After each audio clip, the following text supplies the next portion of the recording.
question is, should I include a one-sentence summary slide? And how do I summarize my business? The answer to the first question is yes, absolutely. You should have a one-sentence summary slide. And the second question, I'm going to answer that in this video. So how do I do this, right? How do I summarize my business in a one-sentence summary? Typically, this is that important that I'll put it probably in the second slide.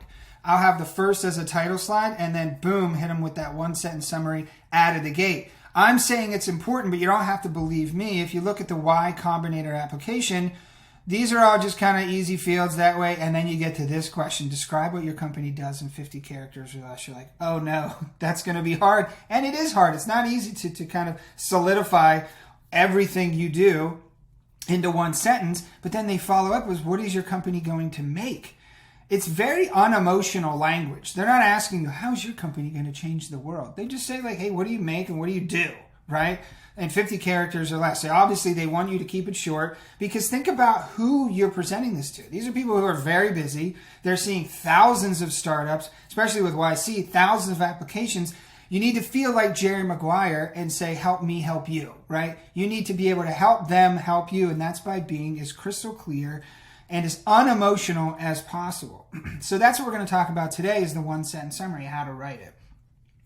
One thing to keep in mind is to avoid complexity, mystery, and jargon. You don't want something overly complicated where they read the sentence and they have no idea what you do because it's so complex. No mystery, because this isn't a Super Bowl commercial. You're not trying to do like, Budweiser marketing. Keep it very clear. And then don't use industry jargon. If you use jargon that they're not even in that industry and you use some sort of abbreviation that they don't understand, you've lost them on slide 2. So that's why it's very important to get this right. If you look at some of these examples that I pulled off a TechCrunch, you look at this. Talk about complex. Metatech, it helps investors earn yield from staking and DeFi without taking custody of their crypto assets. If I'm not versed in crypto, I have no idea what this means. Now, if you're pitching a crypto investor, they will. But if you're pitching your rich uncle or aunt who has a couple $1 million in the bank and you want their money, they're not going to understand that. And you've got to make it more palatable for someone who may not understand that. And if you're talking about mystery, Dispensary Pass is a powerful membership that just might change your whole experience shopping for and enjoying premium cannabis. What does that mean, just might change your whole experience? Like, why are you trying to build up this mystery as some sort of commercial intro? It doesn't actually tell me what you do. It doesn't tell me what are you going to make. It doesn't say anything, really. It's just trying to create mystery, which may work in marketing, but not in this context. Then we have jargon. Industrial Zen seeks to disrupt the marketing agency experience one brand at a time. Anytime you're using the word disrupt, that's going to be a problem. If you look, and that's more of a term that's overused, but there might even be here marketing agency that's using some sort of abbreviation or some word that only exists in marketing agency world and they wouldn't understand it. That's where you'd want to avoid it.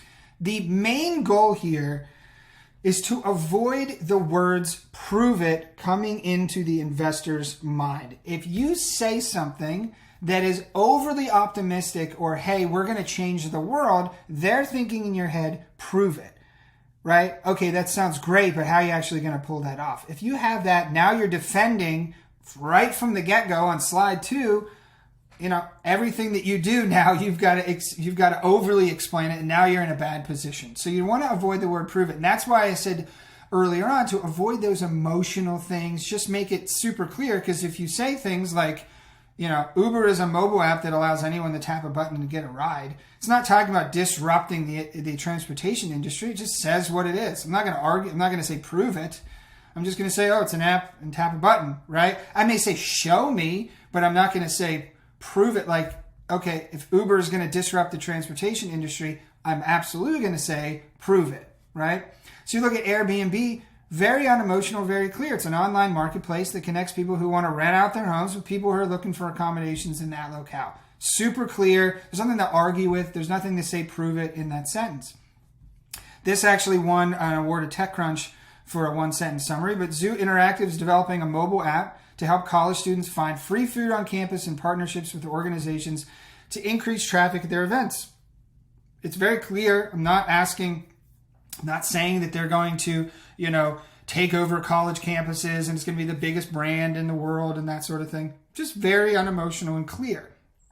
If you're still struggling with how to do that and just avoiding some of the things and solidifying that, you can use this formula, which is basically just like name helps who you do, who you serve, solution, and how you do it, right? Or name, solution, how, or name is building this to help audience do this. We can even look at it in one of the companies, Design for Decks, that I'm a partner in. Design for Decks, which is the name, helps startup founders, audience, build winning pitch decks through interactive live monthly workshops. So if you say, here's the solution, build winning pitch decks, and how, interactive live monthly workshops. This is one of our solutions. If we're talking about workshops that Design for Decks is doing, you don't have to be like, it's changing the world of pitch design education, right? No, it's just build pitch decks through live monthly workshops. Very unemotional and very clear. So as you're doing this, if you run into trouble, just use this formula. But remember, just avoid complexity, remove a lot of that mystery and jargon. If you run it through that test, chances are you're going to have a pretty clear one-sentence summary.